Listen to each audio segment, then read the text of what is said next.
Vendredi 22 mai 2026, en l'absence de Nicolas Werth, dont la présence était attendue à l'occasion de la parution de son ouvrage Un État contre son peuple de Lénine à Poutine, édition Les Belles Lettres, la librairie Ombre Blanche avait décidé de maintenir cette rencontre organisée avec l'association Mémorial France et le cinéma ABC à Toulouse. L'historienne Natacha Laurent y présentait les moments de la Grande Terreur de 1937-1938 en regard des gravures de Bernard de Sceaux et avec les lectures de Christian Thorel, ainsi que le rôle de l'ONG Mémorial fondée par Andrei Sakharov pour la préservation de la mémoire des victimes du pouvoir soviétique et la défense des droits humains, que Vladimir Poutine fit dissoudre en décembre 2021.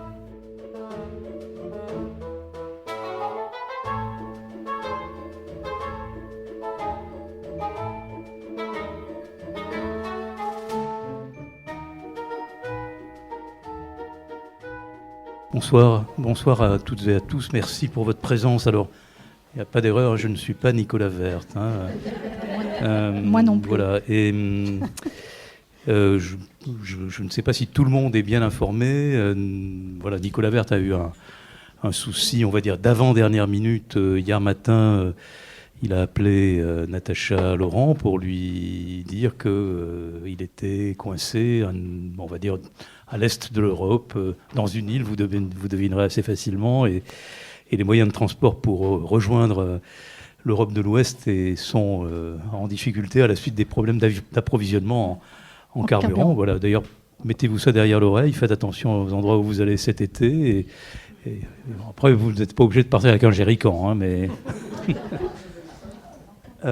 Voilà, donc nous avons avec Natacha essayé bien des choses pour d'abord le remplacer, mais c'est le week-end de Pentecôte, et parmi les animateurs les plus fréquents dans l'association Mémorial, nous avons tout de suite pensé à Liuba Jorgensen, qui malheureusement elle est à Prague, elle prend aussi ses risques, et voilà, donc Liuba tu as eu Liuba au téléphone, et voilà, vous avez discuté, et bon, nous avons avec Natacha pensé que compte tenu des circonstances ce soir, que nous consacrons cette soirée aussi aux gravures de Bernard de Sceaux et à Mémorial, au film qui sera projeté à l'ABC. Nous avons décidé de maintenir évidemment cette séance, et on va dire avec un peu, vous nous le pardonnerez, un peu d'improvisation, mais bon, une improvisation avec une spécialiste de l'histoire de la Russie et de l'Union soviétique, donc je pense que ça va aller bien, et puis vous pourrez faire toutes les critiques après, il n'y a pas de livre d'or. Voilà. Voilà, alors peut-être dans un premier temps, même si certains d'entre vous étaient déjà ici tout à l'heure, et au risque de me répéter auprès d'eux, je voudrais remercier Jean-Claude et Michel et Jean-Claude Zancarini, qui m'ont permis de faire la connaissance de Bernard de Sceaux voici 2 ans. Et Bernard est venu avec ses gravures à la suite d'un conseil amical de Michel et de Jean-Claude, qui tous les 3 sont lyonnais. Voilà, et Bernard m'a envoyé ses gravures, d'abord en format numérique, puis il est venu, il me les a montrées. C'était tellement saisissant que nous avons décidé d'une exposition. Bon, voilà, elle se finit ce soir, et avec beaucoup de regrets, parce que même si c'est dur, tragique, et c'est quand même un grand moment de notre histoire, et il va en être question, et nous avons, je crois, tous habité avec ces portraits, et puis aussi les dessins, les gravures, dessins imaginaires tirés de l'Arioste. Voilà, merci Bernard pour ce magnifique moment que nous avons partagé avec vous. Vraiment, c'était merveilleux. Et donc, lorsqu'on a décidé de ces dates, je vous ai tout de suite proposé que, bon, on va dire les vernissages, c'est bien, mais finalement, il fallait terminer avec un beau moment autour de l'histoire. Et avec Natacha, nous avons monté ce qui, malheureusement, n'est pas tout à fait comme nous le souhaitions, avec Nicolas Werth. Bon, puis c'est pas la première fois que Nicolas Werth est venu plusieurs fois ici. Même, je crois qu'il avait déjà raté un rendez-vous, d'ailleurs. Bon, faut pas penser qu'il est coutumier, mais ça arrive, donc, de rater des rendez-vous. Voilà, je crois que c'est à peu près tout pour les présentations. Alors, on va vous proposer cette soirée cette deuxième partie de la soirée, parce que donc Jean-Claude Zancarini s'est entretenu il y a quelques minutes, pendant 1 heure, avec Bernard Dessau, autour de Roland Furieux. Là, la partie soviétique, la partie Staline, la partie camp, la partie mémorial sera en 4 temps. D'abord, Natacha va faire en quelque sorte une sorte de rappel des circonstances de cette grande terreur 1937-1939, de la grande période stalinienne d'avant la guerre de 40 en Union soviétique. Puis nous passerons au livre de Kizny et au travail de mémorial qui a en quelque sorte déclenché auprès de Bernard cette idée de donner à lire autrement les visages qui étaient photographiés pour des raisons purement, on va dire d'abord précarcérales et surtout liquidation pure et simple. Et après, nous discuterons avec Bernard Dessau de ce grand livre de Kizny, de ce grand travail de Kizny. Et dans un dernier, après, poserai toutes les questions que vous souhaitez. Et puis après, avant d'aller au cinéma, d'abord de boire un verre ici et puis d'aller au cinéma, nous parlerons de Mémorial France et évidemment de ce qui était, de ce qu'est encore Mémorial en Russie, mais voilà, plutôt clandestin ou éparpillé. Voilà, Natacha, je crois que je te Merci laisse. beaucoup, Christian, et merci à Bernard Dussault pour ces dessins qui sont bouleversants et qui nous permettent de montrer l'immontrable d'une certaine façon, ce qu'on n'a pas envie de voir, ce qui est très dur à regarder, parce que ces photos sont très dures à regarder. Alors, sur la Grande Terreur, par où commencer ? Je vais commencer peut-être par tout simplement l'historiographie, parce que c'est peut-être le plus simple, et vous dire que jusqu'à l'effondrement, donc jusqu'à l'implosion de l'Union soviétique en 1991, que savions-nous de ces crimes staliniens en Occident ? Nous connaissions une chose qui n'avait jamais été cachée, qui avait même été proclamée par le régime stalinien, c'est ce qu'on appelle les grands procès. Les grands procès, 36, 37, 38. Les grands procès, c'est-à-dire on les appelait grands parce qu'ils concernaient les élites et les plus hautes élites politiques du parti. C'est à ce moment-là que Boukharine est arrêté, c'est à ce moment-là que Zinoviev, Kamenev, tout, on va dire, les derniers opposants de Staline, ceux qu'il n'avait pas eu le temps de liquider, qu'il n'avait pas pu liquider auparavant. Mais c'était quelques dizaines de personnes, voilà, dans des procès spectaculaires, mis en scène de façon délibérée, filmés aussi, et très largement médiatisés volontairement à l'intérieur des frontières et à l'extérieur des frontières. Ce que nous ne savions pas, c'est que parallèlement, en même temps que ces grands procès, en réalité, tout un travail, si j'ose dire, je reprends les termes de Nicolas Werth, d'ingénierie sociale, était à l'œuvre en Union soviétique, et des crimes de masse étaient organisés délibérément pendant ces mêmes années, 36, 37, 38. Ça démarre exactement en 37, mais c'est la même période.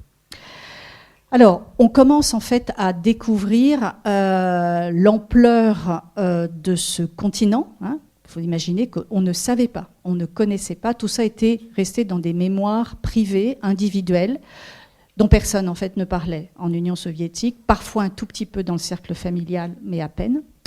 Et donc c'est à partir du moment où les archives se sont ouvertes, donc à partir de 1991. Je parlerai tout à l'heure de Mémorial. Mémorial a beaucoup contribué durant toute cette période-là, justement, à la mise à jour de ces crimes. Alors qu'est-ce qu'on sait aujourd'hui ? Ce qu'on sait, c'est qu'en fait, il y a eu 1 million à peu près, 1 300 000 personnes qui ont été condamnées, plus de 800 000 qui ont été exécutées, les autres ont été déportés, certains sont décédés, et on estime que, en fait, le chiffre final est sans doute bien supérieur à celui-là. Certains parlent de 2 millions, 3 millions, ce qui est considérable parce que la période est très réduite. C'est en moins d'1 an et demi. Ça démarre en juillet 1937 et ça se termine en 1938. Donc ça, c'est déjà l'envergure. Nicolas Werth parle d'un moment 37. Parce que la grande question, c'est pourquoi à ce moment-là et pourquoi dans un tel déchaînement de violence. Alors ce que Nicolas Werth explique très bien dans ce magnifique livre qui s'appelle « L'ivrogne et la marchande de fleurs », où vous trouvez plein de textes qui vous plongent dans ce fonctionnement très particulier qui est à la fois absurde et en même temps d'une violence absolument inouïe. Cette violence est rendue possible d'une certaine façon par toute une série de pratiques qui ont été mises en place par le régime bolchevique dès 1917, dès la guerre civile, mais qui ont trouvé une ampleur exceptionnelle à partir de 1928-1929, en fait à partir de la découlakisation et de la collectivisation des campagnes. Voilà. Collectivisation des campagnes qui a provoqué cette immense famine et qui a été ensuite très largement instrumentalisée et exagérée délibérément par Staline, notamment en Ukraine, également aussi au Kazakhstan, mais particulièrement en Ukraine. C'est ce que les Ukrainiens appellent le Holodomor aujourd'hui. Donc c'est dans un contexte vraiment de violence extrême. Et ce que l'on sait maintenant, c'est que donc en juillet 1937, il y a un ordre de Staline, le fameux ordre 0047, qu'on a retrouvé dans les archives, et qui décrit, qui était ultra secret, et qui décrit de façon très précise les objectifs et le calendrier, d'une certaine façon, de ces crimes de masse. Ce qui précède tout ça, pour que ce soit possible, si vous voulez. Donc là, on est d'accord, la grande terreur concerne les anonymes, des gens comme vous et comme moi, des ordinaires, qu'on imagine, que le régime imagine comme étant des ennemis de l'intérieur. Et je voudrais m'arrêter sur un point essentiel, qui est la question du fichage, parce que tout ça n'est possible que quand on a construit des catégories de personnes et des catégories d'ennemis. Donc en fait, il y a des catégories d'ennemis qui, encore une fois, ne sortent pas de nulle part, qui sont héritières de toute cette jeune histoire soviétique, qui ont commencé à se construire dès 1917, mais qui se sont affinés et qui se sont, on va dire, diversifiés. J'en avais quelques-uns, mais il y a, juste pour vous montrer la sophistication de cette catégorisation. Alors, il y en a 15. Les déplacés spéciaux et toutes les catégories d'exilés. Ce qu'on appelle, deuxième catégorie, les bivshés, c'est-à-dire les gens du passé. Ça, c'est une catégorie absolument fascinante. C'est tous ceux qui étaient considérés comme des membres des élites économiques de l'Ancien Régime, les ex-nobles, les ex-industriels, les ex-marchands. Troisième catégorie, les ex-fonctionnaires du régime tsariste. Quatrième catégorie, ex-officiers et engagés volontaires de l'armée blanche, en général ce qu'on appelait les gardes blancs. Cinquième catégorie, immense catégorie, les anciens participants à des insurrections paysannes. Bon, ça, ils ont été des centaines de milliers, pour pas dire des millions, en 1917 et entre 1917 et 1921. Les individus qui ont été privés des droits civiques, les membres du clergé et des sectes, les anciens membres des partis politiques, socialistes, libéraux ou nationalistes, les individus exclus du Parti communiste pour des motifs politiques, les immigrés politiques venus s'installer en URSS. Ça, c'est intéressant. C'est-à-dire que ceux qui ont adhéré à l'idéologie socialiste, mais comme ils étaient étrangers, ils étaient nécessairement suspects d'être des infiltrés, bien évidemment. Les citoyens soviétiques ayant été en contact avec des représentants diplomatiques étrangers, il y a toujours cette phobie de l'étranger. Les citoyens soviétiques rapatriés en URSS dans le cadre de rapatriements massifs.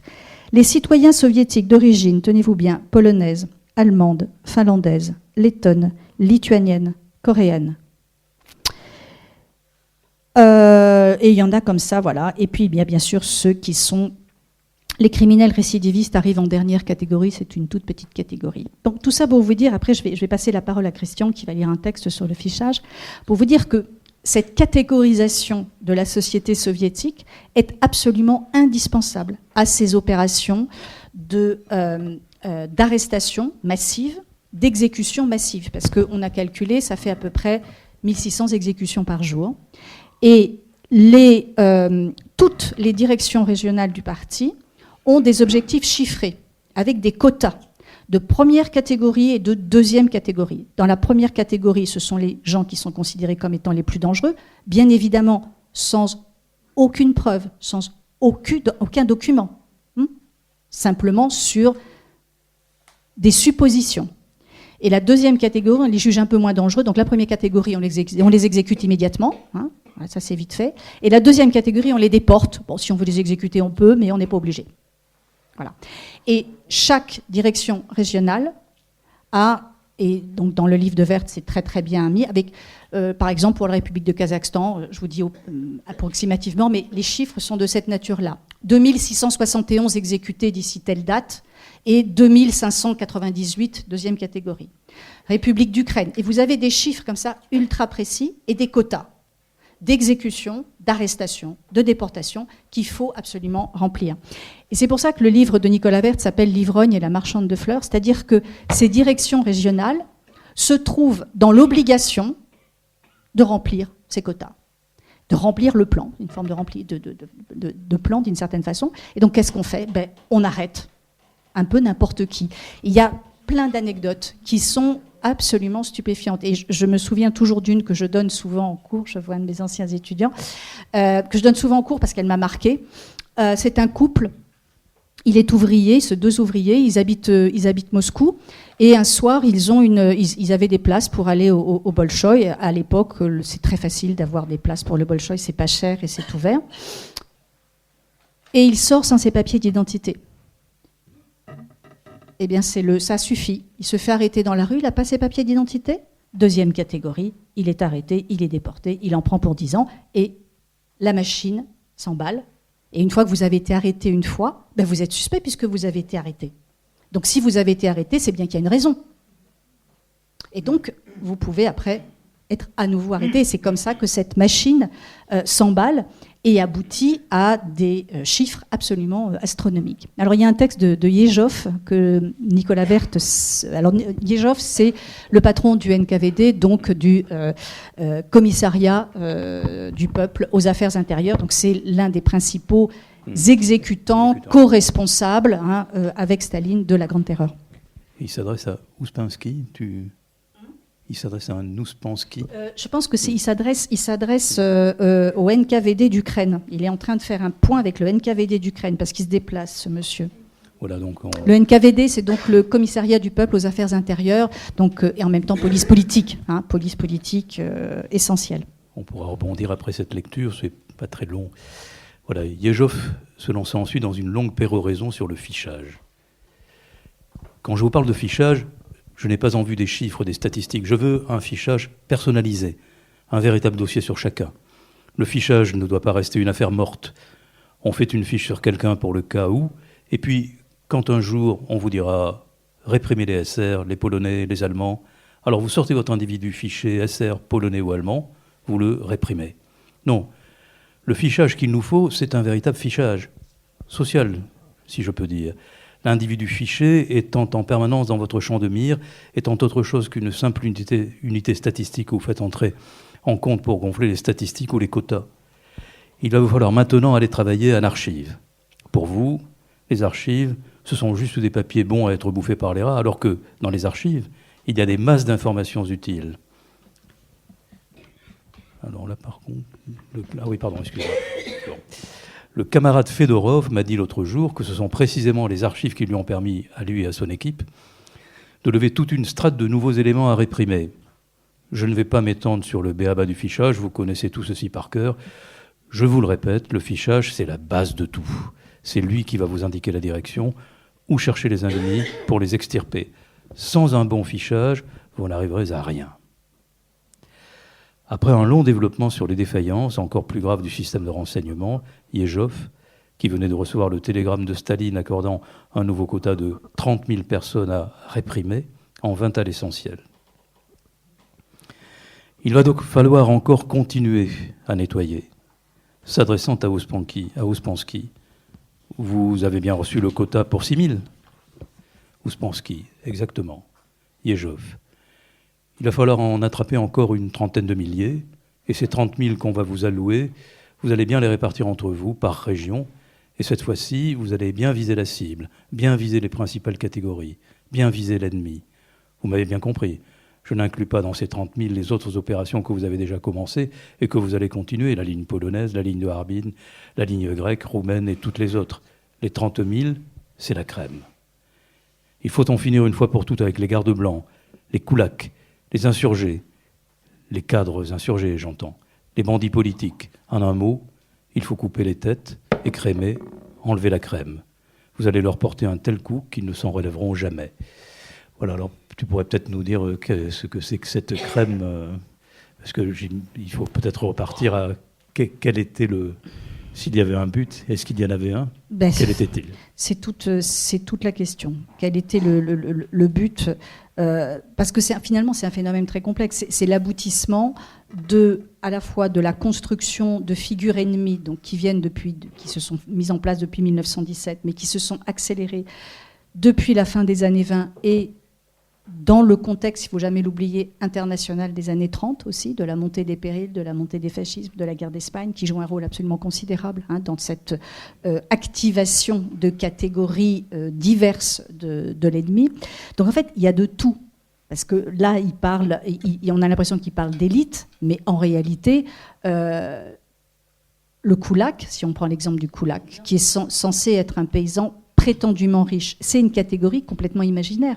Personne ne peut dire exactement ce que c'est qu'un koulak. Est-ce que c'est quelqu'un qui a juste un cheval? Et est-ce que c'est à ce titre-là qu'on est riche en Union soviétique en 1936?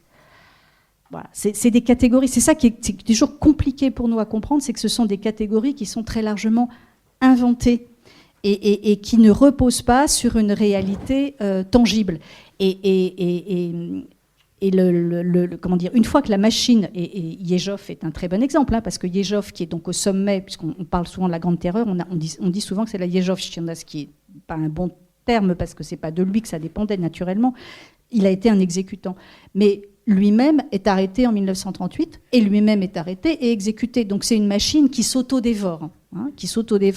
Et il y a un point très important qui nous mènera à la projection de ce soir, c'est que parmi les textes qui sont donc que l'on a retrouvés dans les archives et qui émanent du NKVD, l'un des objectifs primordiaux, c'est de ne laisser aucune trace.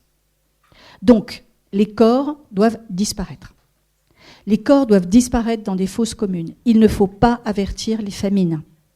Il ne faut pas avertir les familles. Il faut absolument faire en sorte que ces victimes, qui sont des criminels dans le langage stalinien, que ces criminels disparaissent corps et âme.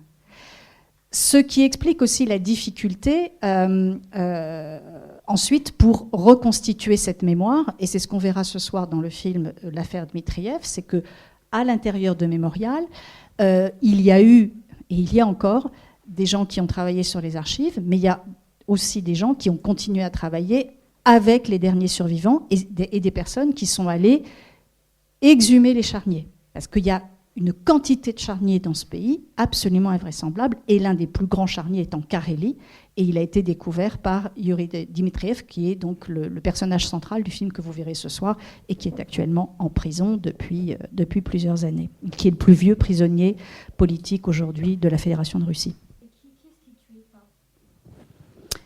Alors, il ne tuait pas. Une façon d'échapper à tout ça, c'était de se mettre du côté des bourreaux. C'était une stratégie. C'était une stratégie, mais il y a une dimension complètement aléatoire et arbitraire. Et l'arbitraire, pour nous, est très compliqué à comprendre dans notre société aujourd'hui, du XXIe siècle, française, démocratique. Il y a un arbitraire. Alors certains se cachent, peut-être que c'était plus simple si on était au fin fond de la Sibérie et qu'on avait le moins de contact possible avec des responsables politiques. C'est vrai que quand vous êtes dans le centre de Moscou, plus il y a d'interactions sociales, plus vous risquez d'être espionné, d'être dénoncé, avec parfois aussi tout ce qu'on peut imaginer des jalousies personnelles. C'est un monde qui est tellement loin d'une autre aujourd'hui. C'est que pour rentrer dans ce monde-là, il faut convoquer l'ensemble en fait des conditions. La majorité des gens à cette époque-là vivent dans des appartements communautaires. D'accord ? Donc des appartements communautaires, ça veut dire que vous avez un grand appartement bourgeois, vous avez une cuisine qui est commune avec une salle de bain commune, et vous avez une pièce par famille. Donc 20 mètres carrés pour 4 personnes, 5 personnes, 6 personnes, ça peut être 3 générations qui vivent dans une seule pièce. Vous êtes en permanence avec les autres et surveillés.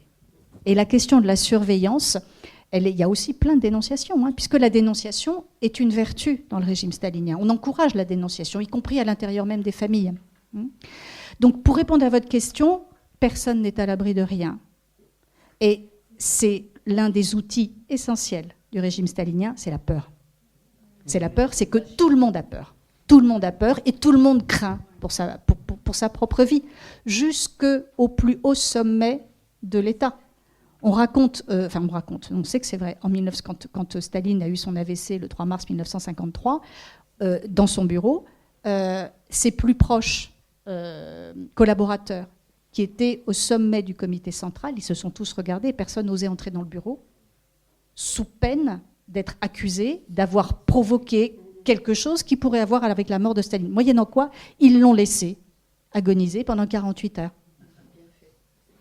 Oui, mais c'est juste pour vous donner un exemple de cette peur qui est un outil, il y a pas mal d'ouvrages maintenant là-dessus, mais qui est un outil absolument essentiel. Tout le monde a peur. Et ceux qui n'ont pas peur, ce sont les rares qui s'opposent, ou qui s'opposent de façon en contournant les choses, en contournant les dispositifs. Et tout ça a été très largement, on va dire, expérimenté déjà par les paysans. Puisque ce sont les paysans qui, les premiers, au moment de la collectivisation, ont été confrontés à cette violence, dans le cadre de la collectivisation forcée. Alors, Natacha, on va arriver vers Kizny et le travail de mémorial sur la Grande Terreur, mais peut-être avant d'arriver à ce travail qui a une dizaine d'années, 15. Oui. Ça, c'est, on va dire, la connaissance des conséquences de cette grande terreur s'est faite comment, au fur et à mesure des années, après 1953 ? Alors, cette grande terreur, je veux dire, jusqu'en 1991, elle n'existait pas. On la connaissait quasiment pas. Si tu veux, c'est vraiment les grands procès qui occultaient cette grande terreur. On n'imaginait pas l'ampleur et l'envergure. Même dans les phases de déstalinisation. Même dans les phases, justement. Surtout dans la phase de déstalinisation, parce que justement, au moment de la déstalinisation, c'est ça qui est intéressant, c'est qu'au moment de la déstalinisation, il y a vraiment une dénonciation du culte de la personnalité de Staline, mais il y a toute une série de crimes staliniens auxquels on ne touche pas et qu'on ne mentionne pas. Les crimes de la collectivisation, la grande famine et l'Ukraine, naturellement, bien évidemment, et la grande terreur. Jamais on va dire qu'il y a 1 300 000 personnes qui ont été jugées et dont la moitié a été exécutée pour des crimes imaginaires. Et donc 91, c'est l'effondrement l'implosion, c'est pas l'effondrement, c'est l'implosion de l'Union soviétique, et c'est le début de l'ouverture des archives avec un travail de très très longue haleine. Là, je vous fais un résumé, mais avec le fichage que vous a exposé Yezhov lui-même. Vous imaginez que quand le continent archivistique s'ouvre, c'est, pour les historiennes et les historiens, c'est extraordinaire. C'est-à-dire qu'on plonge, c'est extraordinaire et en même temps c'est vertigineux. Parce qu'il y a une quantité de documents avec lesquels il a fallu se familiariser, parce qu'on les découvrait. Donc Nicolas Werth est l'un de ceux qui connaît le mieux ces documents-là, parce qu'il y a consacré sa vie entière, mais il n'est pas le seul. Pour retrouver, pour comprendre les mécanismes. Mémorial a fait un travail colossal, absolument colossal, de terrain, en fait. De terrain, puisque maintenant on connaît ce qu'on appelle l'archipel du Goulag, on connaît la géographie, on sait à quels endroits il y avait des camps, on connaît non seulement la cartographie, mais on connaît l'évolution historique des années 30 jusqu'à 53, les moments où... Et on arrive à... Ce qui était une des obsessions dans les années 90, quand on était encore dans une sorte d'illusion que la démocratie l'emporterait en Russie, on voulait absolument trouver des chiffres, savoir quels étaient les chiffres. Ça, c'est toujours très très compliqué et je ne m'aventurerai pas sur ce terrain parce que il faut plusieurs heures pour expliquer comment on calcule ces chiffres-là. Et donc, Mémorial a fait un travail de terrain en récoltant absolument tous les documents oraux, matériels, archivistiques, visuels, qui pouvaient renseigner la Grande Terreur et en général l'univers du Goulag. Mais la Grande Terreur est absolument matricielle, si vous voulez, hein, dans la mise en place de cette violence d'État. Le dernier livre de Nicolas Werth, et ça je voudrais quand même le citer, le titre c'est « Un État contre son peuple ». Donc ça, c'est un très beau titre et qui est très juste par rapport à ce qui s'est passé. Hein. C'est-à-dire que c'est vraiment toute une collectivité. On estime aujourd'hui à peu près au fait que il y a un soviétique sur 6 qui est passé par le Goulag. Donc c'est considérable. Et cette violence, parce que c'est ça a engendré une violence absolument endémique dont la Russie ne s'est jamais libérée. Elle ne s'est jamais libérée de cette violence et c'est cette violence que l'on voit aujourd'hui se déchaîner en Ukraine. C'est une évidence, parce que cette violence, c'est une pathologie. C'est une pathologie du passé qui n'a jamais été... c'est pas qu'elle n'a pas été travaillée, elle a été travaillée par Mémorial. Elle a été publicisée, mais dans des cercles étroits, et surtout, et on en parlera ce soir avec Mitriev, le régime poutinien a autorisé tout ce travail-là tant qu'on parlait de victimes. À partir du moment où les historiennes, les historiens, Mémorial, ont commencé à travailler sur le système et les responsables, là, ça a posé d'autres questions. Parce que, évidemment, tout le monde a dans sa famille quelqu'un qui a dénoncé, etc., etc. Et touché aux responsables, alors certains plus que d'autres, naturellement. Et dans l'entourage de Poutine, il y a beaucoup de gens qui ont des familles qui sont complètement impliqués dans ces violences systémiques. Voilà. Donc ça, c'est une donnée qui est passionnante. Hein. C'est-à-dire de voir que, en fait, l'histoire peut continuer. On a tous les instruments pour travailler là-dessus. C'est pas un problème de source. C'est que politiquement, c'est insupportable pour le régime poutinien aujourd'hui, et ça dit beaucoup de choses de la nature du régime poutinien, de mettre à jour les responsabilités d'un État et de personnalités. Et alors, qui est cet historien qui a fait cet immense travail Yuri Dmitriev ? Non.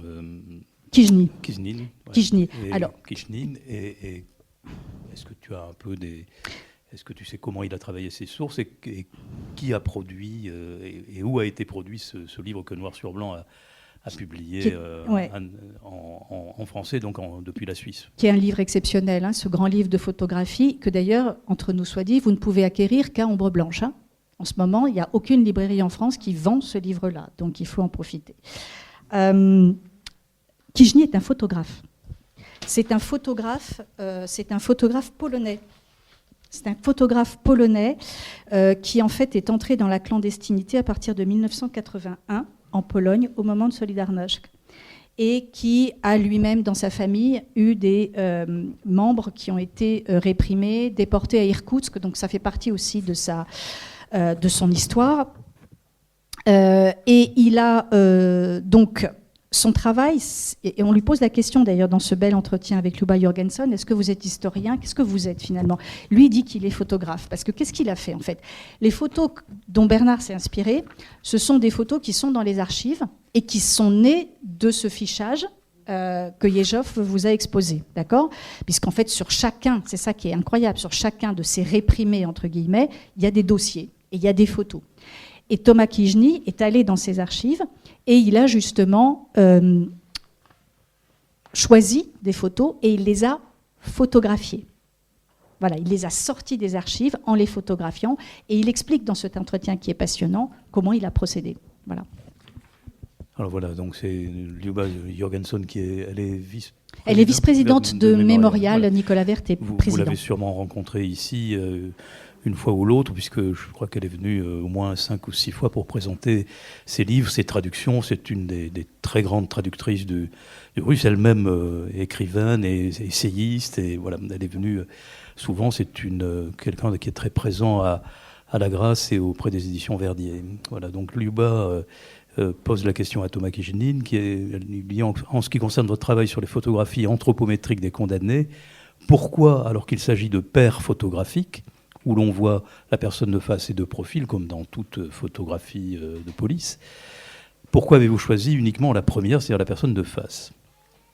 Ce Thomas Kijnin répond ceci, l'important, c'est les yeux. Pour éviter le bruit informationnel superflu, c'est entre guillemets, j'ai voulu me concentrer sur les visages et les yeux. L'importance, c'est ce regard qui nous est parvenu plus de 70 ans après. Les photographies ont été prises dans les prisons du NKVD. Le processus était le suivant. D'un côté, il y avait le photographe, occupé à faire son métier, à résoudre des questions techniques. De l'autre, la personne qui ne savait pas qu'elle avait été condamnée à la peine de mort, mais comprenait bien que sa vie était suspendue à un fil. Il s'agit donc de documents uniques qui nous permettent de regarder droit dans les yeux, dans le visage des personnes soumises directement à la menace totalitaire. On me demande souvent si j'ai retravaillé ces photographies une fois numérisées. Oui. J'ai donc enfreint la règle sacro-sainte de l'image documentaire qu'il ne faudrait pas retoucher, mais ce n'est pas les images qui sont sacrées, ce sont les personnes. Si je les montrais telles qu'elles sont, certaines images seraient plus jaunies que d'autres, selon le temps dont disposait le photographe pour laver les clichés. Là où le photographe était pressé, l'image a jauni plus vite. Mon but était de montrer ces visages de manière à ce que rien n'empêche de les lire. J'ai un lien émotionnel avec ces images sur lesquelles je travaille depuis plus de 4 ans. J'ai eu beaucoup de chance. Lorsque j'ai eu accès aux archives nationales de la Fédération de Russie, donc c'est du temps où il y a encore la Fédération de Russie. On peut encore rentrer dans les archives. J'ai découvert un fonds contenant plus de 2000 photographies. Je n'ai pas eu à consulter les dossiers pénitentiaires pour les trouver. De toute façon, je n'en aurais pas eu le droit. On m'a autorisé à installer mon matériel pour reproduire les images et au début, je me suis senti perdu. Je ne savais pas quel visage choisir. Pourquoi prendre telle personne et pas telle autre ? J'avais l'impression que ceux que je laissais de côté resteraient à tout jamais anonymes, qu'ils n'émergeraient pas. Pour finir, j'y suis resté 3 semaines et j'ai reproduit 950 clichés. Cela ne servait à rien pour le projet car je n'en ai publié que 60. Le choix final a, pour le coup, été très douloureux. Mes critères étaient le statut social, le sexe, l'âge. Je voulais montrer que la Grande Terreur avait frappé dans toutes les couches de la société, depuis le vagabond jusqu'au tchéquiste haut placé. Mais à la dernière étape, il a fallu procéder à une sélection. C'était extrêmement difficile. Je comprenais que celui que je ne choisirais pas retournerait à l'abîme de l'oubli dont je l'avais tiré en travaillant aux archives. J'ai l'impression d'avoir des liens personnels avec ces gens. Il y a ceux qui me sont proches, ceux que je préfère, dont les visages ne me parlent plus. Il y a par exemple cet étudiant de la faculté d'histoire de l'université de Moscou qui a été fusillé tout jeune. Et aussi l'homme au regard affolé dont le portrait figure en couverture, Alexei Geltikov. C'est un ouvrier, il travaillait dans le métro. C'est celle de Geltikov. Pardon, excusez-moi, je commence à ma vue se brouille là. Pardon, j'ai perdu la ligne. Je me suis rendu à celle de Geltikov. Je suis monté dans la cage d'escalier, j'ai trouvé son appartement. Celui-ci est loué à des immigrants d'Asie centrale, des immigrants d'Asie centrale. Il n'y avait donc personne pour me parler de lui. D'ailleurs, je ne m'attendais pas à trouver des traces. J'ai photographié l'escalier qu'il avait descendu après avoir été arrêté. Cette image figure à la fin du livre. Autrement dit, ce monde d'outre-tombe, ce monde de ses défunts a commencé à me happer. Il va falloir que je change mes lunettes, moi. Mais c'est tout. Voilà, merci pour votre attention. On va peut-être demander à Bernard Dessau si ce texte lui parle et comment lui, Bernard, il a appréhendé ce qui déjà était une première étape dans une forme non pas de transformation, mais un tout petit peu de variation de la lumière à partir de la lumière des photos d'origine. Oui, bien sûr. Moi, j'ai été très marqué par ce livre, et puis le début de ma démarche a commencé légèrement avant. Moi, j'arrêtais une activité professionnelle, j'étais enseignant donc en art, et j'avais envie de mettre quelque chose à la place, donc une intensité, et j'étais frappé donc par toute l'histoire donc de cette grande terreur. J'avais lu donc d'autres auteurs, bien sûr, et 2014, je crois. 2014 est sorti ce livre. Moi, je travaillais à partir de 2013 et est sorti ce livre. Parce que moi, j'étais fasciné par aussi le destin de Ossip Mandelstam. Je le lisais intensément, Mandelstam. Et j'avais envie de reproduire cet homme, de m'atteler à une démarche qui est une démarche pour moi, bien sûr, sensible, politique, c'est évident. Et je voulais travailler avec la même ardeur que j'avais quand j'étais en charge de formation de design. Voilà. Donc, ce livre m'a touché, bien sûr, infiniment. Donc, je trouvais aussi des textes à l'intérieur qui étaient remarquables. Et ce qui m'a aussi touché, c'était comme vous avez pu le dire, la variété, comment dire, les classes sociales, donc les différentes personnalités de jeunes personnes, de personnes âgées, de personnes auparavant dans le pouvoir, et puis d'autres catégories qui avaient été donc déjà bien agressé, bien donc dans une grande souffrance. Tout ça m'a tenu dans une réflexion relativement courte, parce que j'avais besoin de regarder intensément. On a parlé du regard de ces condamnés, et j'ai travaillé tout de suite, justement, d'une façon particulière en ciblant ce regard. Moi, j'ai eu un travail de plasticien, un travail concentrique.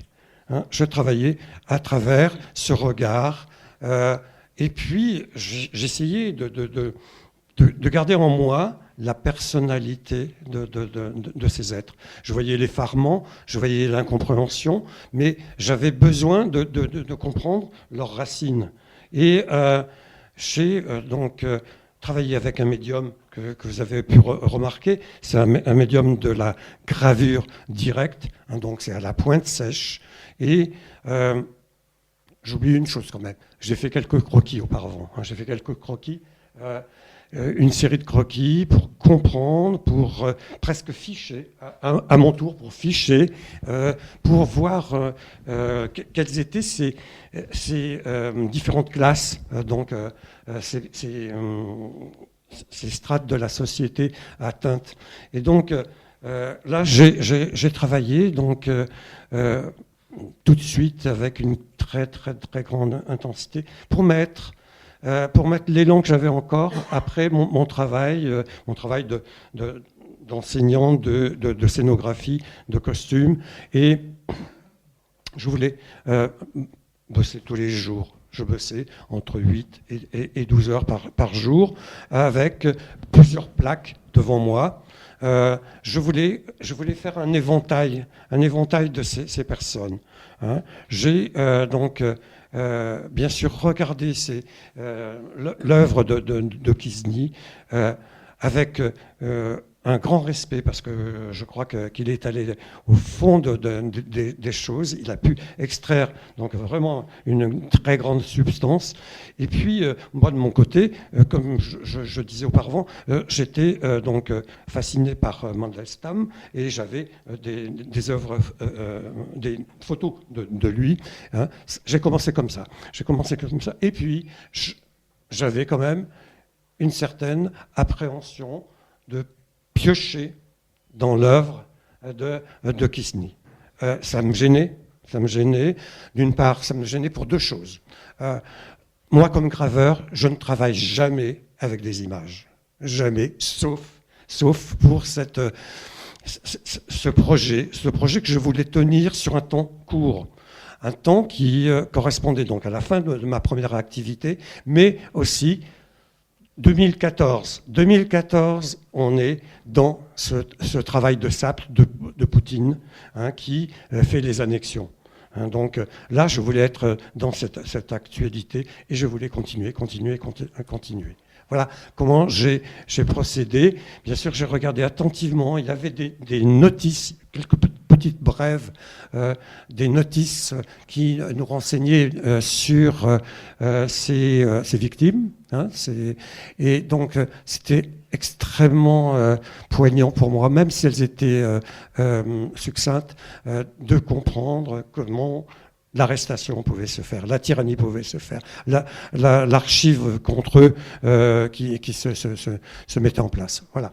Donc, moi, j'étais très heureux de faire ça. À aucun moment, j'ai eu des perturbations. Je n'avais pas de cauchemar, je n'avais absolument rien de tout ça. C'était nécessaire pour moi de faire ça avec cette grande intensité. L'intensité, c'est ce qui m'a mené. Comment vous les avez choisis, Bernard ? Parce que ça doit être... Puisque pour Kijni, ça a été compliqué, mais j'imagine que pour vous aussi, ça a été compliqué. Oui, très. J'ai élargi. Donc, Kijni était la grande référence. J'ai cherché dans les archives mémoriales. J'ai regardé. Il y avait donc accès. Et bien sûr, on pourra le constater, on a tous les âges. On a tous les pouvoirs, on a tous les êtres rejetés, bien sûr. Donc tout ça, je voulais absolument le vivre. Je voulais que les portraits se répondent aussi. Hein, ils se répondent, c'est très très très important de voir que dans le fond, le destin d'un fonctionnaire se rapprochait tellement d'un pauvre Koulak ou d'une femme donc qui aurait maugré contre l'État. Tout ça me tenait à cœur de les faire vivre ensemble, quoi. Hein, voilà. Donc le choix, bien sûr, c'était de travailler d'abord à une échelle. Je voulais une échelle grande. Hein, mes plaques, vous savez, la gravure, c'est long. La gravure, comme je l'amène, c'est très très long. Et j'ai mis devant moi un répertoire, en quelque sorte. Je travaillais toujours avec 3 plaques en même temps. Et je gravais uniquement à la pointe sèche ou avec d'autres outils qui donnent donc des hachures, des choses comme ça. Je n'ai jamais utilisé, bien sûr, l'acide, parce que d'abord, je ne le maîtrise pas bien, mais j'avais envie d'être dans cette intensité, dans cette force. Alors vous parlez d'échelle, et ça, c'est une question que je voulais vous poser justement, parce que les photos n'ont pas du tout ce format-là. Non. Les photos sont beaucoup plus petites, oui, c'est des photographies anthropométriques, c'est des photos de petits formats. Oui. Comment vous êtes arrivé à ce format-là ? Comment vous avez défini finalement à la fois le format et puis le cadre, parce qu'il y a un choix de cadre aussi. Bien sûr, oui. Oui, donc on va aller sur le cadre, le cadrage aussi. Oui. Moi, j'ai un travail de gravure qui a une certaine échelle. Je pense que s'il y a des praticiens ici, ils peuvent comprendre. Moi, je travaille à une certaine échelle. Quelquefois, c'est difficile de changer d'échelle. Dans mon existence d'artiste, j'ai travaillé quelquefois à des très grandes échelles, des corps de spectacle. Et là, j'avais besoin d'une échelle particulière qui était celle à peu près du miroir, du regard donc intense. Voilà. On pouvait se projeter pratiquement dans cette dimension. Hein, voilà. J'ai voulu. Et puis,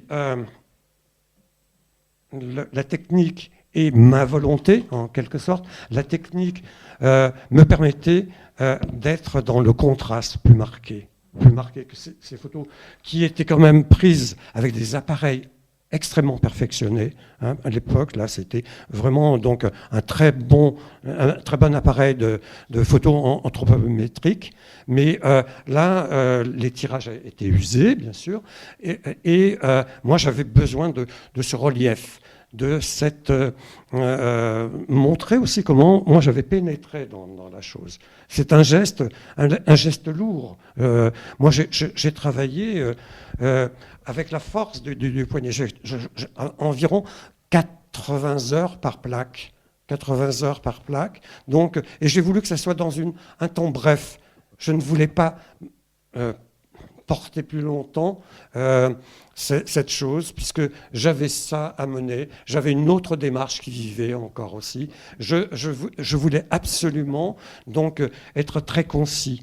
Hein, l'activité que j'avais donc dans la scénographie, dans l'enseignement aussi du design, où je passais beaucoup de temps. J'avais une responsabilité dans l'établissement. Je passais beaucoup de temps. Je voulais qu'elle soit aussi donc encore reconduite. Ce temps passé soit reconduit absolument. Donc voilà, c'est comme ça que j'ai travaillé. Voilà. Vous employez deux mots, Bernard. Ensuite, on donnera la parole à la salle, mais vous employez ce mot d'intensité et de contraste. Et puis vous parlez de miroir. Tous les portraits qui sont reproduits dans le livre hein, de Kizny, même si l'objet de la photo anthropométrique, c'est de neutraliser les affects, tout de même dans les visages que Kizny a photographiés, bon, peut-être en les transformant légèrement par des techniques photographiques, tous ces visages, ils ne sont pas arrivés, les bourreaux qui les ont photographiés, à neutraliser tous ces affects. Mais dans vos gravures à vous avez encore donné beaucoup plus d'intensité en donnant des contrastes.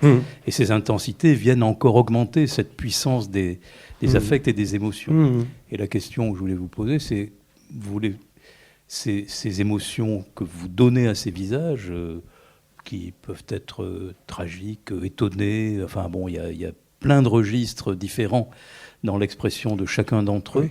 Vous les avez... C'était au jour le jour, parce que vous-même, vous avez vos propres affects, vos propres émotions. Bien sûr. Donc les jours de déprime, là, vous déprimiez le visage sur lequel vous travaillez, ou comment ça s'est passé? Comment vous choisissiez vers quoi vous alliez orienter un regard, une expression? Moi, alors vraiment, je ne crois pas avoir eu des moments dépressifs avec tout ça. Donc voilà, donc d'une part, mais vraiment, c'est évident qu'il fallait donc trouver l'intensité là. Et la technique, cette technique pour certaines personnes qui connaissent, c'est quand on travaille donc d'une façon brutale dans le cuivre directement, hein, sans accessoire autre que la pointe. Donc ça vous donne un geste, une gestuelle. Moi, j'aime la gestuelle, particulièrement le mouvement d'accompagnement. Tout à l'heure, on avait parlé aussi d'une rythmique. Là, c'est ce qui me caractérise en quelque sorte. Hein, il faut que je fasse attention par rapport à l'exubérance, mais en même temps, si je contiens, j'exprime aussi. Voilà.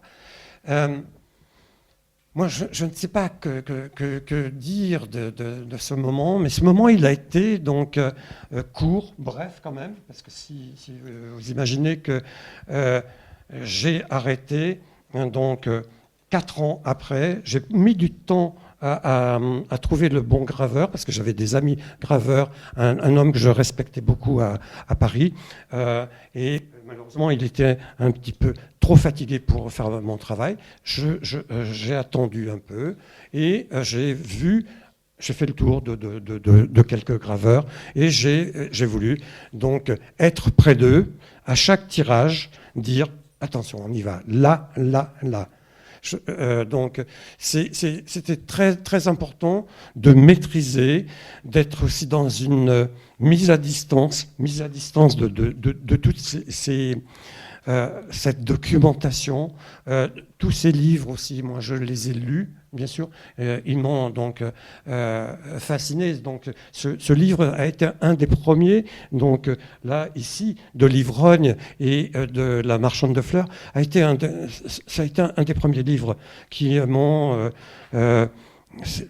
vraiment ému à un point où je me disais, voilà.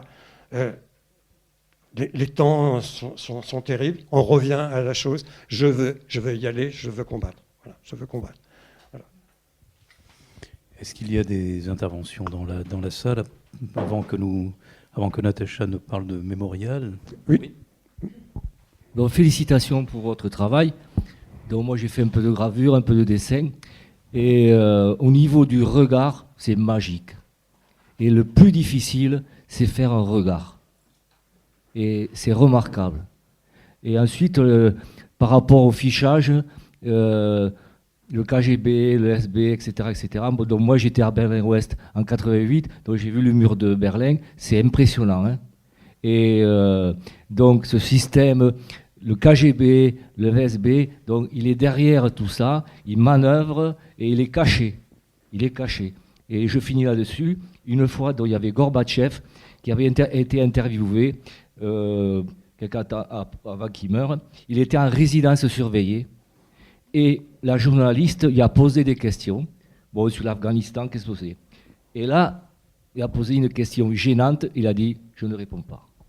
Oui, juste dire quelque chose, c'est que c'est très difficile d'admettre ça, mais avec ces États totalitaires où règne l'arbitraire, la cohérence n'est pas de mise. Et il faut, à certains moments, se dire que ça n'est pas cohérent. Effectivement, vous pointez du doigt quelque chose qui n'est pas logique. D'accord ? Ce qui se passe, pourquoi on les photographie ? On les photographie parce qu'on donne à tout cela, on donne à cette ingénierie sociale l'apparence d'une justice qui se met en place. Et donc, on donne l'illusion qu'un certain nombre d'étapes sont respectées. Il y a des troïkas. Donc, ces gens sont jugés. Comment sont-ils jugés ? Jugés expéditive, justice expéditive bien sûr, mais ils sont jugés quand même. Et donc, on les photographie. Il n'y a pas de preuves, on va en créer. On va les torturer. On va faire en sorte qu'il y ait des preuves. Et comme ça, on pourra prouver qu'ils sont effectivement... Donc vous voyez, et ensuite, on fait disparaître les corps. On fait disparaître les corps, et les archives sont ces photographies, elles ne sont pas censées être consultables. C'est des archives ultra secrètes, comme ce fameux ordre 0047, qui était absolument inconnu. C'est-à-dire qu'au moment de la déstalinisation, jamais on n'a parlé de ce genre de documents. Et qu'il a fallu aller fouiller, et on ne l'a pas trouvé tout de suite en 91. Hein. Il faut imaginer que, comme dit Werth, le régime soviétique, c'est la civilisation du rapport. Donc on croule sous des millions de rapports, de fiches. Et donc il faut croiser, dépouiller, etc. Il me semble que dans les dossiers personnels de chaque personne, il y a des photos de fil de face et de profil. Est-ce que, c'est peut-être plus la question à M. Dessau, est-ce que avez-vous eu l'occasion de les voir, hein? Parce qu'il me semble que quand les photos sont ensemble, ça donne une autre dimension qu'une photo en face. Ça enlève, on va dire, côté personnel de chaque personne. C'est comme des vis du système qui passent dans toute la machine de terreur. Merci beaucoup. Bien sûr. Oui. Vous savez que j'ai commencé donc par Ossip Mandelstam, par Meyerhold aussi, donc le grand metteur en scène soviétique. Et là, j'ai bien sûr cherché les archives. Et les archives, bien sûr, elles existent dans les poses de profil. Les poses de profil... donc j'en ai réalisé quelques gravures comme ça, mais je ne les ai pas montrées parce qu'elles ne traduisent pas donc l'effroi, la surprise, le regard vengeur, agressif, et le regard aussi complètement donc mis à nu, donc le regard, si on peut parler d'un regard mis à nu, mais ce regard de l'effondrement, quoi, aussi. Et donc, c'était très important de travailler de face, et c'est dans l'interpellation. L'interpellation, on a donc comme une forme, et moi j'avais réfléchi aussi à Jean-Christophe, excusez-moi, c'est l'émotion, Jean-Christophe Bailly, sur donc tous les portraits du Fayoum. Donc là aussi, j'étais fasciné par cette interrogation muette. Il y a une forme donc d'interrogation muette, et c'est ça que j'ai voulu donc trouver. C'est pour ça que je travaillais avec cette vue de face. Et puis c'était la vue la plus utilisée pour l'administration. C'est évident pour les exécuteurs qui avaient une image avant de rentrer dans la cellule. Et ils avaient donc ce portrait. Alors ils avaient la totalité policière, c'est-à-dire des portraits de profil, mais le portrait de face était très important parce que ces tueurs étaient déjà dans des conditions eux-mêmes donc hors de contrôle, et donc il fallait absolument qu'ils aient une petite référence donc de face. Voilà. Alors, il y a Oui, un petit mot d'abord pour vous remercier, moi aussi, Monsieur Dessau, pour cet exceptionnel travail artistique, de mémoire et politique, parce que dans la continuité du travail de Mémorial et dans la continuité aussi de la réflexion qu'on peut avoir sur qu'est-ce que cette histoire terrible imprime encore aujourd'hui. Alors on l'a dit en Russie même, mais aussi dans toute l'histoire de façon diffuse des courants politiques qui sont réclamés de la gauche. Et de ce point de vue-là, je voulais faire une petite remarque par rapport à ce que l'on se dit sur l'ouverture des archives, qui a vraiment été absolument décisif, effectivement, comme l'a rappelé Natacha, sur le travail de Nicolas Vert et d'autres, pour arriver à quantifier et comprendre la mécanique fine. La mécanique, effectivement, c'est pareil, je suis comme toi, maintenant je l'emploie tout le temps, ce terme d'ingénierie sociale. Ça a vraiment été décisif qu'on puisse raisonner comme ça. C'était vraiment la façon de comprendre la chose. Ce que je voulais dire simplement, c'est qu'au moment où se passent ces événements, et même un peu avant, il y a quand même des expressions politiques, critiques, qui, sur la base de ce qui est visible, c'est-à-dire vraiment le petit bout d'iceberg, la face émergée de l'iceberg, que sont les grands procès de 36 à 38, mais aussi le procès des Mencheviks, les procès des saboteurs, des saboteurs du parti industriel des 28, ou même les procès des SR en 22. Il y a déjà des réflexions, pour dire on est rentré dans un univers de mensonges tel que de toute façon, il doit y avoir autre chose. C'est pas possible qu'il y ait ça. On a aussi les récits quand même des premiers déportés. On a Serge qui revient en Europe occidentale, Victor Serge en 36 comme ça. Et on a par exemple Souvarine qui fait la chronique, alors déjà qui a fait, je dirais, la chronique de la dérive stalinienne en 35 dans son phénoménal Staline.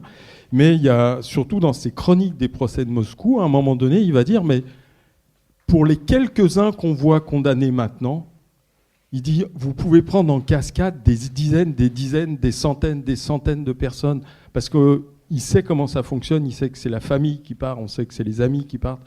Il ne sait pas, évidemment, l'aspect quota, etc. Mais il y en a quand même beaucoup qui ont cette vision je dirais, de la répression en pyramide et qu'on voit une pointe dépassée, mais que ça traverse toutes les couches de la société. Souvarine dit bien que ça tape dans toute la société. Et on a eu d'autant plus besoin des archives que tout le temps précédent, on a voulu faire taire les voix qui disaient ce qui se passait en Russie dans les années 20 et 30. Et que ça a été des choix, entre guillemets, délibérés de choisir le camp du mensonge dans les années 30 en particulier. Je suis tout à fait d'accord, mais en même temps, c'est aussi une histoire de l'aveuglement, parce que ce que Souvarine dit est absolument inaudible, de la même façon que ce que le consul d'Italie en Union soviétique en 1933 voit en Ukraine est inaudible. Parce que lui voit la famine, il décrit la famine, il est ambassadeur d'une Italie fasciste. Donc, et il est le seul. Il est le seul à voir cette famine, à en témoigner. Je ne parle pas des journalistes, mais il est le seul politique. Nous, tous nos représentants qui y sont allés à ce moment-là, n'ont strictement rien vu. Et donc, les rares qui ont vu et qui ont témoigné, c'est une parole qui, à l'époque, est inaudible et qui reste inaudible pendant très longtemps quand même. Mais ils existent.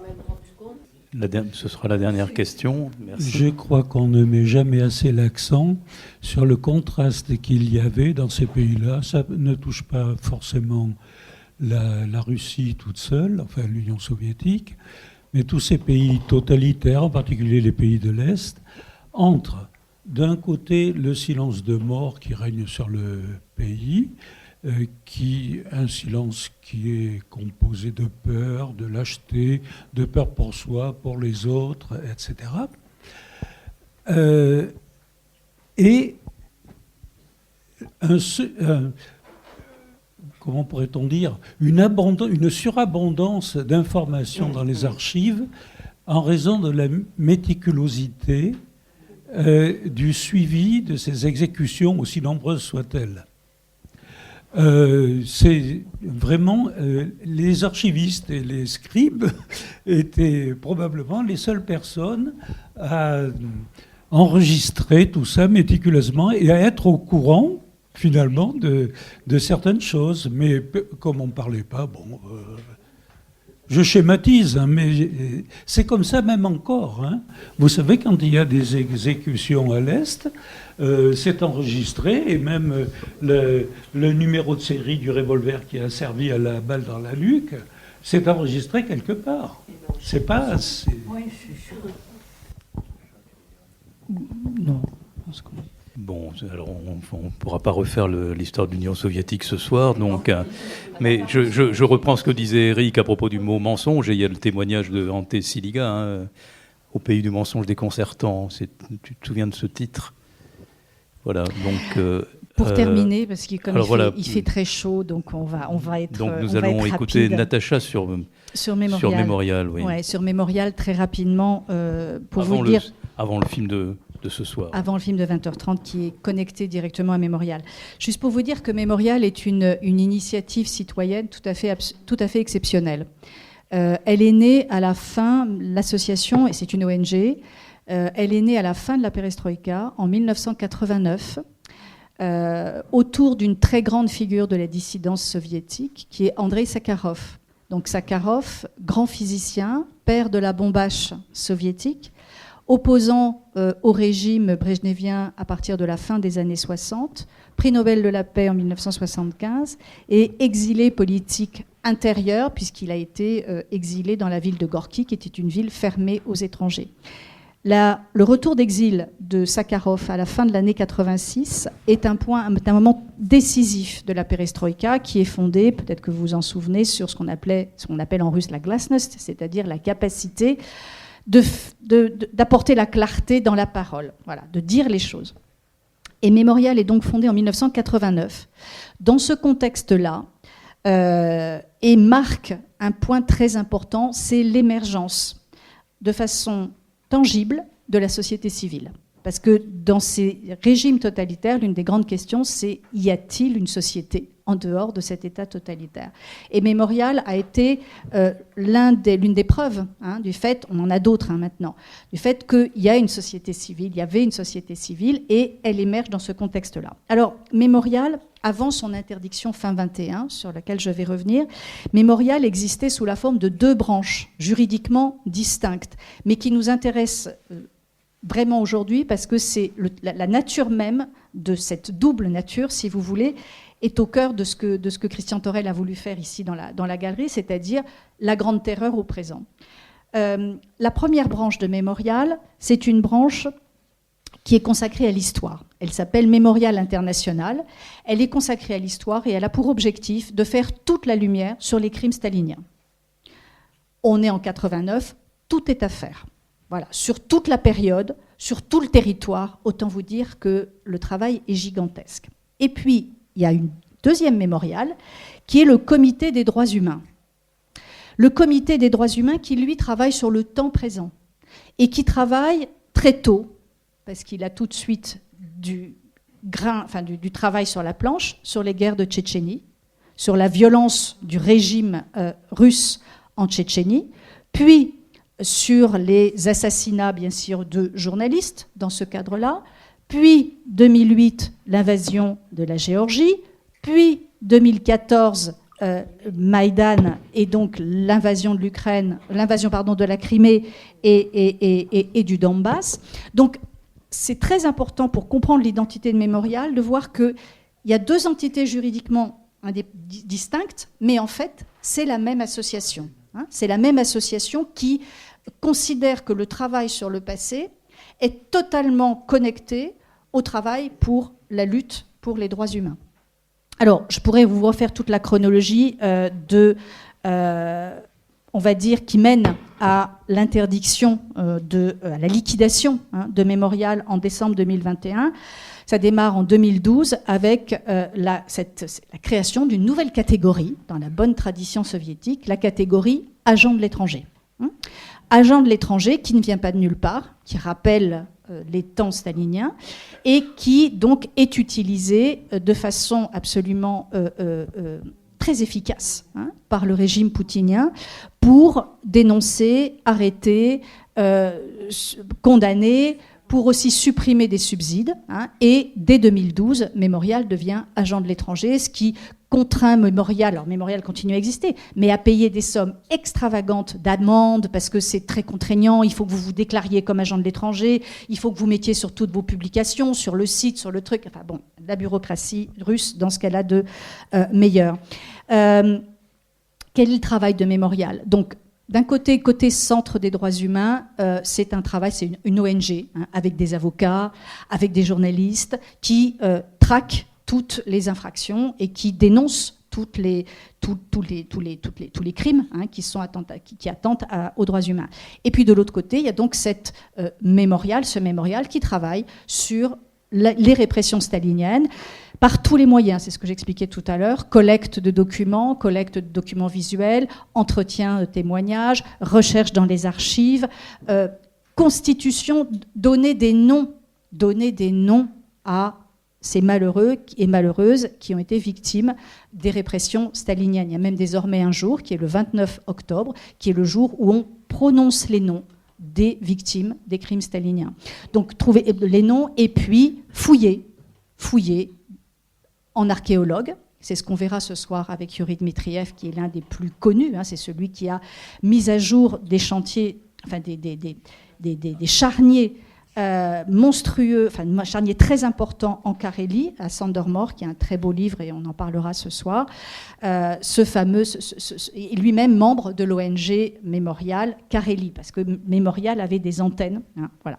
Mémorial a été liquidé par le régime poutinien à la fin du décembre 2021, et je n'oublierai jamais à quel point cette interdiction a été mal comprise en France, parce qu'on était peu nombreux à comprendre que c'était le début de la fin, que c'était un très très très mauvais signal que de supprimer, que de liquider, puisque le Mémorial, donc l'association sur les crimes staliniens, a été liquidée le 28 décembre, et le lendemain, le Mémorial des droits humains a été interdit par le tribunal municipal de Moscou. Depuis, Mémorial, donc, en catastrophe au moment de l'invasion à grande échelle de l'Ukraine, littéralement en catastrophe. Moi, j'avais même une ancienne étudiante qui était dedans. Ils ont évacué les trésors incroyables d'objets, de disques durs, d'entretien, etc., qui étaient stockés ici et là dans différents endroits. Il a fallu les évacuer, les protéger, etc., etc. En 2022, l'association, donc, qui officiellement n'existe plus, mais dont il reste quand même quelques initiatives au niveau régional et local, reçoit le prix Nobel de la paix avec un grand opposant biélorusse, Ales Bialiatski, qui a été libéré par Loukachenko en décembre 25, et également avec une association ukrainienne qui est le Centre des droits humains, qui travaille aujourd'hui de façon très ardente sur la collecte de preuves des crimes de guerre commis par l'armée russe, par les Russes en général, en Ukraine. Voilà, donc Mémorial a joué un rôle absolument central. Aujourd'hui, depuis 2020, il existe en Europe différents, je dis au singulier, Mémorial, Mémorial France, Mémorial Allemagne, Mémorial Belgique, Mémorial Italie, Mémorial Tchéquie. Ils essayent, je suis simple membre de cette ONG, et j'ai donc été mandatée par le président et la présidente pour très rapidement vous présenter l'histoire de cette association, de cette ONG. Mémorial essaye de se fédérer aujourd'hui au niveau international. C'est un peu plus compliqué. C'est à l'image aujourd'hui, on va dire, de la diversité des oppositions russes en Occident. Voilà. C'est un trait. Et donc ce soir à 20h30, l'affaire Dmitriev de Jessica Gorter, qui est un film que vous ne pouvez pas voir ailleurs, que dans une salle de cinéma. Il a été très peu montré, ce film. C'est un film formidable, c'est un film néerlandais sur ce qu'on appelle cette affaire Dmitriev. Cet homme qui a été condamné depuis 2018, vous allez le découvrir, c'est un personnage absolument saisissant, qui a 70 ans aujourd'hui, qui a été condamné pour pédophilie. Donc là, on va avoir vraiment la création ex nihilo d'un crime qui n'existe pas. Et il est en train de croupir actuellement dans l'une des pires prisons de Russie. Voilà. Voilà, merci Natacha pour ce point sur Mémorial. Et vous pouvez retrouver Mémorial et Natacha Laurent tout à l'heure à l'ABC à 20h30. Alors on ne va pas se séparer parce que on va dire que nous sommes dans une phase de dévernissage. C'est un mot un peu à la mode, mais voilà. Mais surtout, bon, vous pourrez discuter avec Bernard Dessau là-bas à l'entrée de la librairie, entre les gravures, avec un petit verre de vin que nous vous offrons avec grand plaisir, même s'il fait un peu chaud. Et je voudrais juste raconter, avant de nous séparer, une chose anecdotique, mais quand même très symbolique. Je suis, encore une fois, je l'ai dit tout à l'heure, extrêmement heureux d'avoir le mot n'est peut-être pas très adapté, mais vraiment pour moi ça a été un grand moment, de grande semaine d'émotion que cette exposition de Bernard Dessau, les deux horizons. Il y en a sûrement d'autres que nous verrons peut-être une autre fois.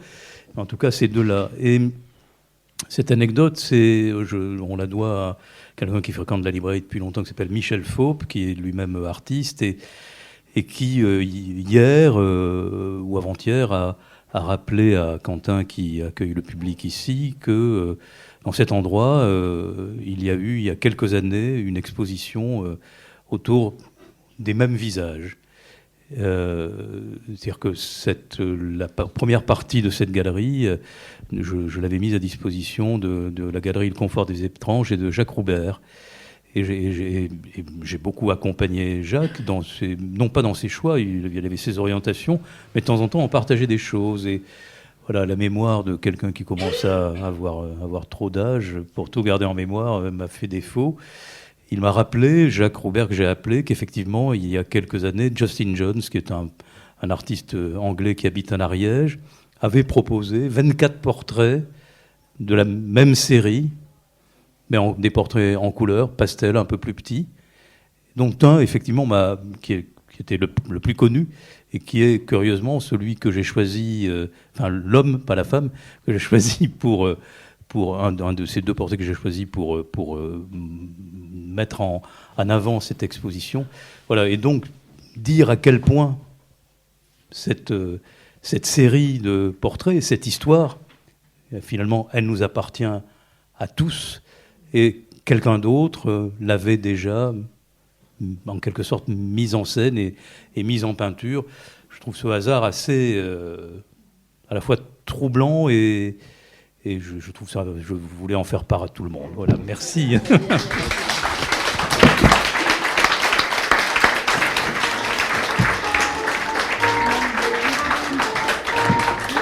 Vous venez d'écouter une rencontre avec l'historienne de l'URSS et de la Russie Natacha Laurent, le graveur Bernard Dessau et Christian Thorel, ancien directeur de la librairie Ombre Blanche, au sujet des années de la Grande Terreur stalinienne, enregistré vendredi 22 mai 2026, réalisé et mis en onde par Radio avec Radio Plus et Radio Terre.